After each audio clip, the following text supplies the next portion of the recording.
way to Oz. Under the rainbow, this is where it was.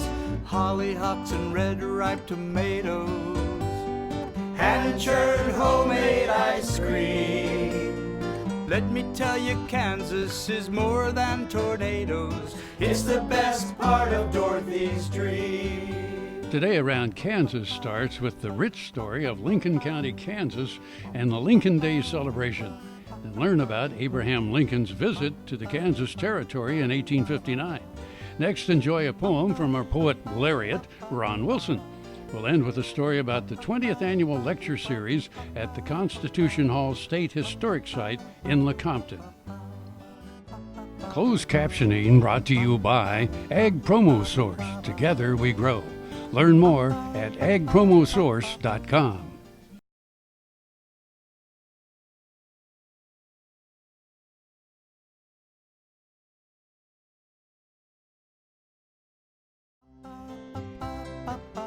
This segment is brought to you by Brown Chevrolet Buick in Wamego, just a short drive down the yellow brick road. Well, here we are again. It's Wednesday, and this is Around Kansas. I'm Frank. I'm Deb. And we're at the end of the month already. Can't believe it. Where has January gone? I don't know.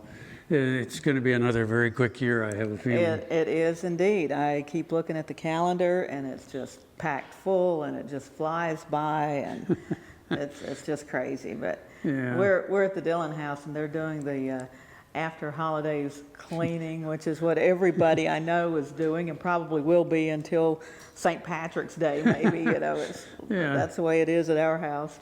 So if you hear some background noise, that's what it is. It's not the ghosts in here. I don't think there are any ghosts in here. No, we're not fortunate enough to have cleaning ghosts. That would be the ultimate, wouldn't it? Cleaning. Casper with his mop and bucket. Yeah, that would be great. Yeah. Hey, you're going to be busy this week. Honey, I am so busy. This afternoon, I'm speaking at Aldersgate Village on Charles Curtis. We had our documentary screening of the Curtis documentary. It went really well. And so if you would like to see that, if you'd like me to come and share that with your group, I'll be happy to do that. Just send me an email. And I'm going to Aldersgate Village and show them. It's a short documentary, just 15 minutes, so we can talk about that after we show it, and hopefully that's the first piece of an ongoing project on Charles Curtis. So, yeah, Charles Curtis is going to keep me busy. Well, then in Lecompton this weekend, also there's a series of lectures and all of that. Well, tell us about it. Well, I'm kicking that off in our last segment today. We'll talk a lot about that lecture series. But, yeah, I'll be kicking that off on the 31st at 2 p.m. at Lecompton. So apparently they went through all the qualified speakers, and they're down to me now. This is their 20th anniversary, so this is it's a huge deal. They just do an amazing job. And speaking of Lecompton, they are one of our sponsors, Lecompton Historical Society. So we want to thank them and give a big shout out. We appreciate all they do to preserve history and get the community involved. They do the best job of anybody I know of involving the community and coming out to make tourists welcome and the locals welcome. They just do a wonderful job out there. Yeah, so anyway, and Abraham Lincoln, I get to talk about that today too. Yes, you do, and I'm going to talk, we're all going to talk about Lincoln today. We've got Lincoln Days coming up out at Lincoln, Kansas, so we're going to do a little segment on that. And then Frank's going to talk about Lincoln actually visited the Kansas Territory before it was a state. And so we're going to talk about that. So February is going to be a busy month too, and it's a short one, so we got to cram a lot of stuff. Into February. Yeah, and then we'll be in summer, and guess what? It'll be Christmas again. Exactly. We'll be right back. Buying a car shouldn't be this hard. And at Brown Chevrolet Buick in Wamego, it isn't. It's actually awesome. Whether you want a new or used car or truck, Toby's team can make the deal. Even if you want to custom order a new car or truck, Toby's team can make the deal. See Toby's team at Brown Chevrolet Buick in Wamego. We're awesome. Lecompton. The name was splashed across newspapers throughout America and Europe. It was debated in the halls of Congress. Lecompton interprets its unique territorial history with 2 museums and other sites. Events throughout the year celebrate history and community. Make plans to attend the 20th annual Bleeding Kansas Lecture Series at Constitution Hall each Sunday at 2 p.m. from January 31st to March 6th. Donations welcomed. Spend the day in historic Lecompton, shopping, eating, savoring the rich history. Kansas Farm Bureau, the voice of agriculture, represents grassroots agriculture. The state's largest and most powerful farm organization stands up for its members through leadership development, agriculture education, legal defense, environmental advocacy, farm safety, and risk management. Members also enjoy money-saving benefits. To join our organization today or to learn more, go to www.kfb.org or find us on Facebook and Twitter. Watch Ag AM in Kansas online at agaminkansas.com.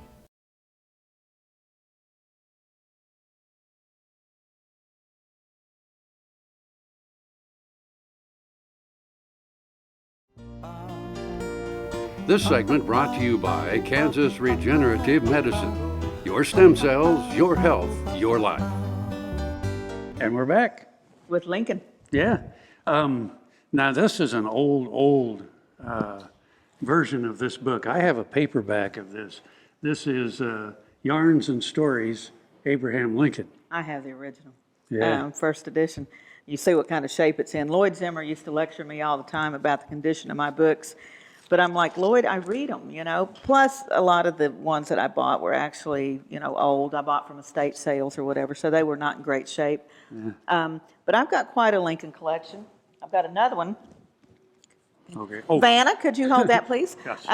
One of my favorite authors and a friend of mine, Brian Dirk, Lincoln and Davis. This is awesome book. I teach a class on Mary Lincoln and Verena Davis, the 2 first ladies of the Civil War. Fantastic reference and just a fascinating book. My good friend Michael Burlingame, I'll hold that for you. My good friend Michael Burlingame wrote the definitive work on Abraham Lincoln. It's Abraham Lincoln, A Life, and it weighs like 10 pounds, so I didn't bring that today. I'll have Michael get a shot of that back at the office because it was too heavy to bring. But I've got a bunch of Lincoln stuff. It's pretty cool. There's a Lincoln Society here in Topeka, too, and I want to give them a plug, and I don't know if there are other groups around the state, but the Lincoln Club in Topeka is a small and brilliant group of folks that meet every month and have some kind of Lincoln speaker. They meet at the library, so I think you can look them up there.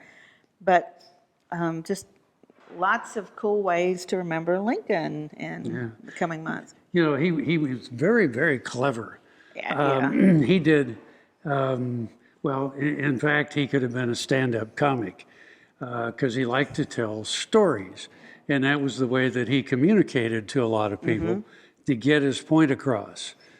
He would say, well, you know, and he would tell a story and it'd be, now I get it. So he was a very, very clever man. He really was. And the movie Lincoln with Daniel Day-Lewis, there's a great scene about exactly that when he comes into the War Department and starts to tell a story, and Stanton's like, if I have to listen to another story, you know, I'm going to die. But it was a way of communicating, like parables, you know, just a way of communicating, and he was brilliant at it. Yeah. But let's take a look at what's coming up. Lincoln Days in Lincoln, Kansas, and I hope to see you there. Lincoln County, Kansas was established in 1867, right on the heels of the Civil War. For the thousands of soldiers headed west, memories of their commander-in-chief were vivid and sacred. So many of these veterans settled in Kansas that we became known as the Soldier State, and the names of the counties and towns created during that time reflect the loyalty to the Union. Lincoln Center became the county seat, though not without suffering through one of the county seat wars that plagued western counties. It thrives today. Each year, the town of Lincoln celebrates its namesake with Lincoln Days, the passionate project of Marilyn Helmer. The diminutive brunette has brought throngs of talented people together each year in one of the state's most unique celebrations. At her side is Marla Matkin, actress, educator, living historian. Marla has a passion for history and bringing it to life that is unsurpassed. Traveling throughout the Midwest, she brings audiences closer to life in the 19th century. What these two women managed to accomplish is remarkable and could only be done through the efforts of equally committed townfolks and historians far and wide. Kathy and Jack Crispin, who have museums on Main Street, have long been active in history happenings and are a big part of promoting the community. The staff of the Historical Society's museum, especially Andy Anderson, work awfully hard to keep the rich story of Lincoln County alive. This year's events fall on the actual birthday, beginning Friday, February 12th, and continuing all day Saturday. There is a fee for attending events. I hope to see you and your friends there in supporting this community and remembering, in a very special Kansas way, the legacy of Abraham Lincoln.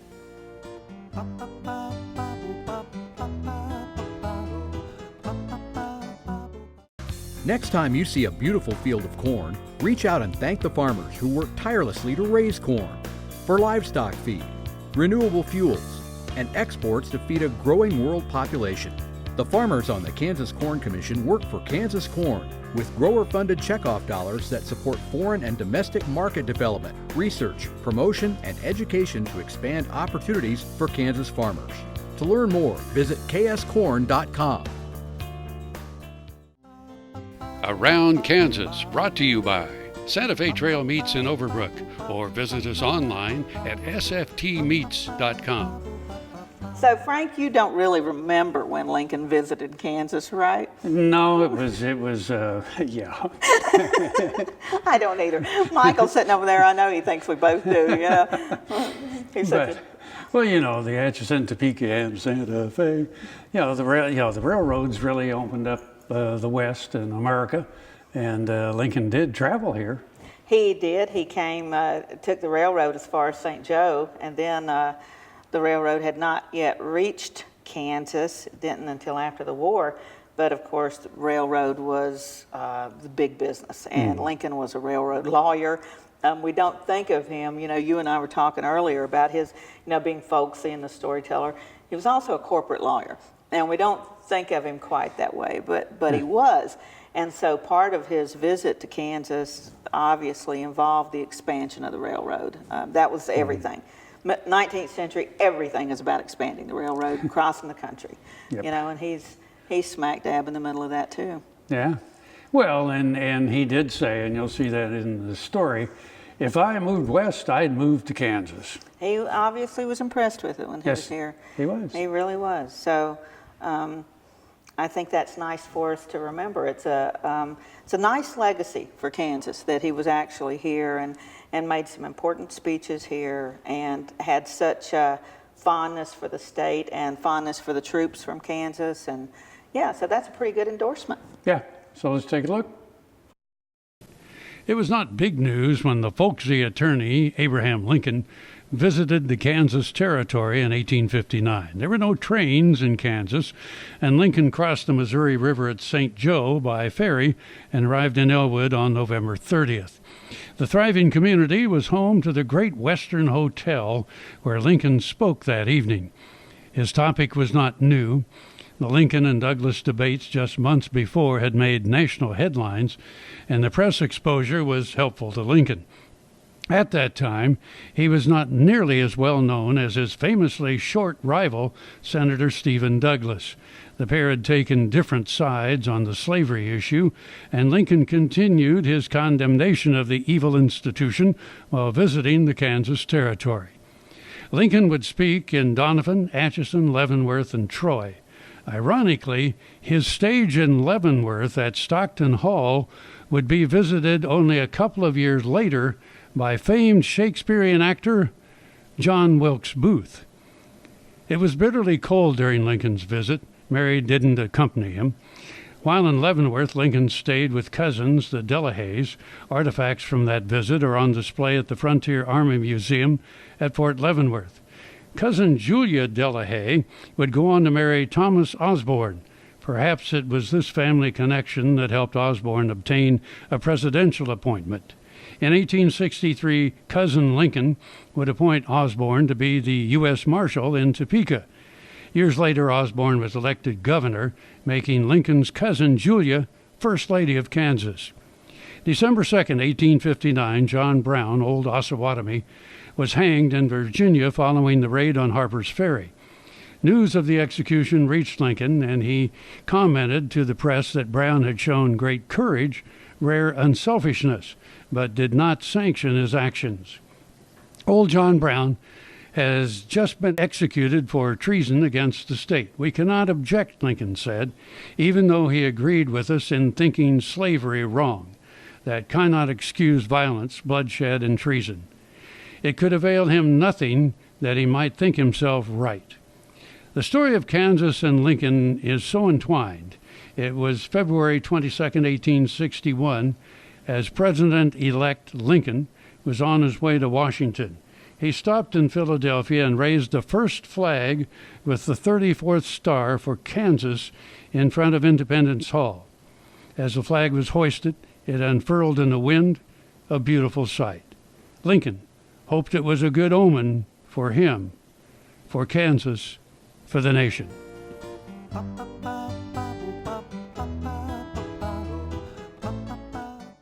Soil is the life of a farm, and for 25 years, SureCrop Liquid Crop Nutrition has helped growers produce abundant quality crops while preserving and improving the soils they steward. SureCrop offers complete soil and plant analysis with cropping recommendations, delivery direct to your on-farm storage, and quality crop nutrition custom blended for your field. Choose SureCrop for the assurance of excellence for your soil. Call today or visit their website for more information. This segment brought to you by Kansas Grain Sorghum, growers working together. Find out more at kansasgrainsorghum.org. Nowadays, farmers have modern tractors with all the technology and all the features. But the tractor that I grew up driving was an old Super H Farmall.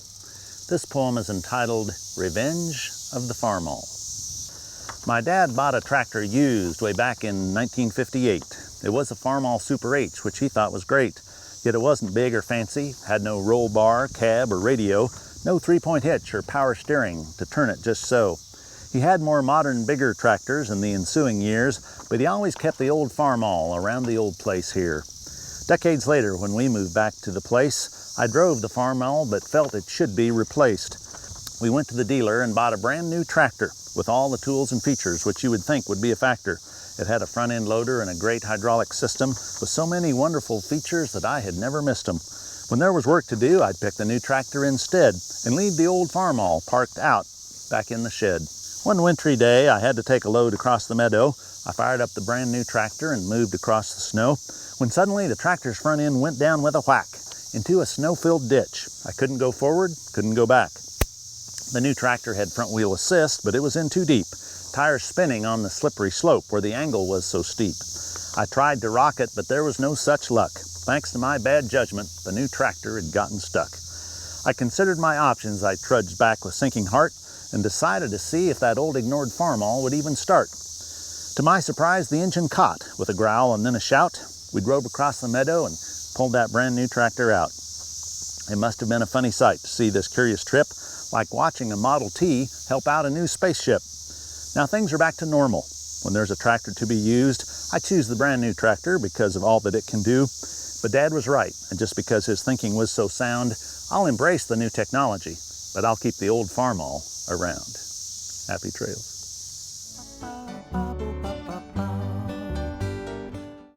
Earlier in my life, I rode bucking horses and rodeos, and my shoulders took such a beating, and that was probably the reason for having several previous surgeries on both shoulders. About a year ago, I decided that I didn't want to have another surgery.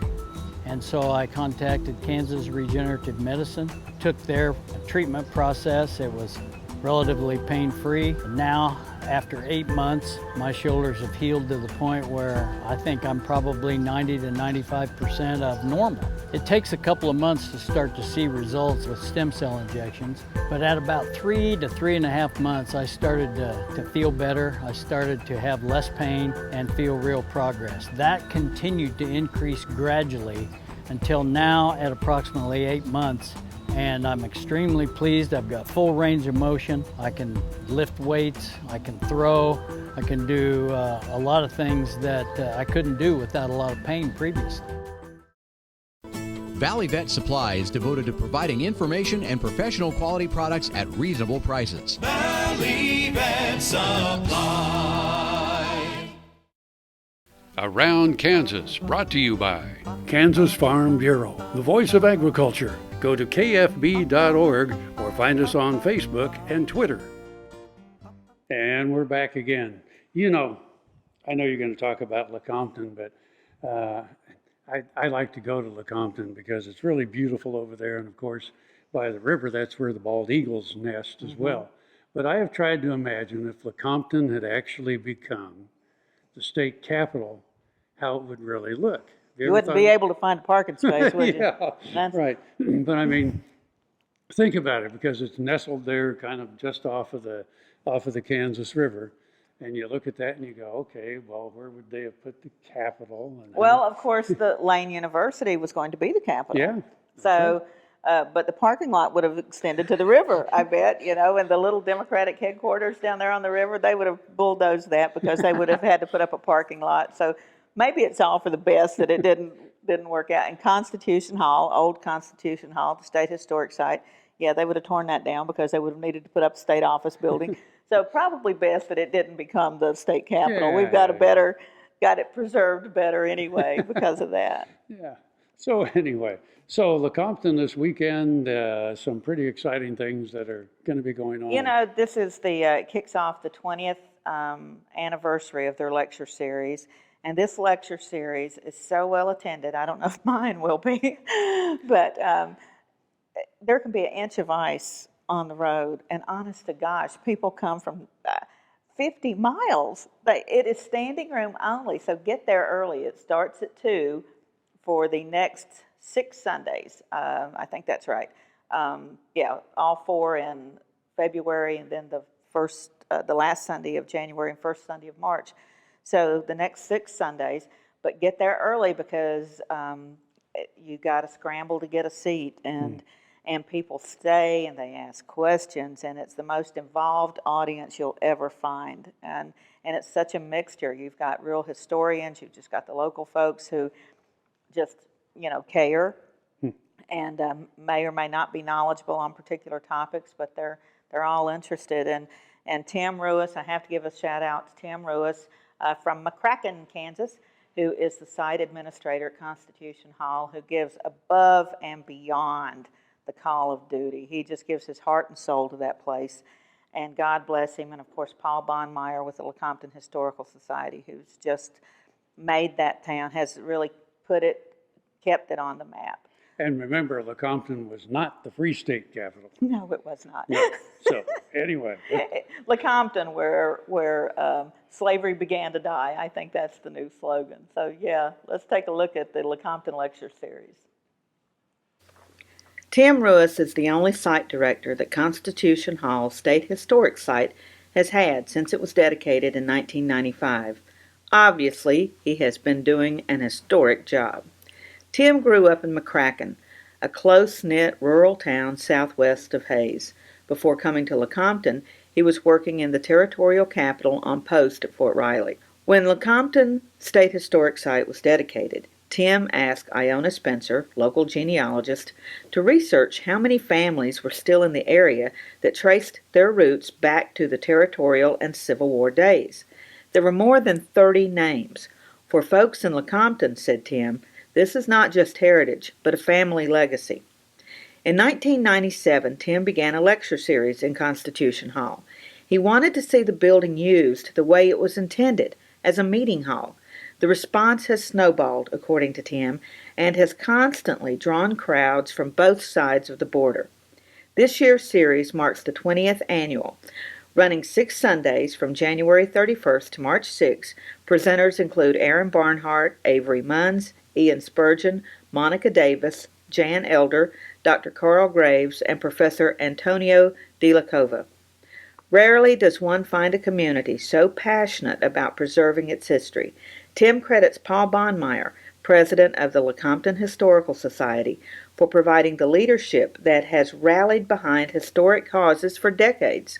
Tim credits the community for making not only this lecture series a success, but all of the projects that are undertaken by the State Historic Site or Lane University Museum. For a time, Lecompton was my home, and I am so proud to be the speaker who kicks off the 20th annual Bleeding Kansas Lecture Series on January 31st. Hope to see you.